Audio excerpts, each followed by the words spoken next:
How do Jus Cogens norms relate to customary international law? Imagine a set of rules so important that no country can ignore them, no matter what.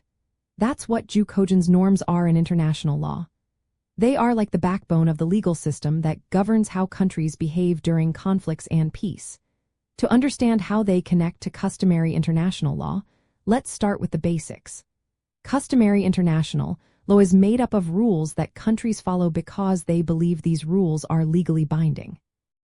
These rules come from consistent practice and a sense of obligation, called opinio juris. Think of it as countries acting a certain way because they think they should.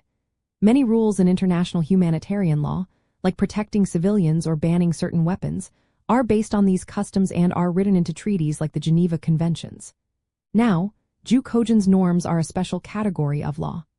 They are so fundamental that every country must follow them, no matter what. They are called peremptory norms because they cannot be broken or set aside. If a treaty or customary rule conflicts with a Jus Cogens norm, that rule is invalid. Examples of Jus Cogens norms include prohibitions against genocide, crimes against humanity, torture, and slavery.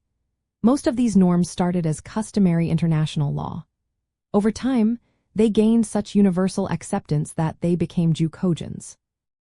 This means that while all Jus Cogens norms are rooted in customary law, not all customary rules reach that level. The key difference is that Jus Cogens norms are accepted by the entire international community and are non-derogable, meaning they can't be overridden by treaties or state practice. In international humanitarian law, this relationship is very important. Many rules in the Geneva Conventions are also considered customary law, like protecting civilians and forbidding torture. Some of these, like the bans on genocide and crimes against humanity, have become Jus Cogens. This means no country can legally agree to violate these rules, even in treaties.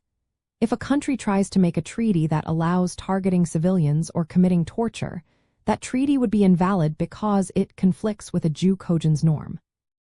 Figuring out which norms are Jus Cogens can be tricky. It involves checking if the whole international community accepts the norm as non-derogable. This is often shown through widespread condemnation of violations and consistent state practice supporting the norm. In the end, Jus Cogens norms strengthen the protection of civilians and vulnerable groups during war. They make sure that the most basic rules, like preventing genocide and torture, cannot be ignored or changed. This relationship between customary international law and Jus Cogens helps keep the core values of humanity safe, even in times of conflict.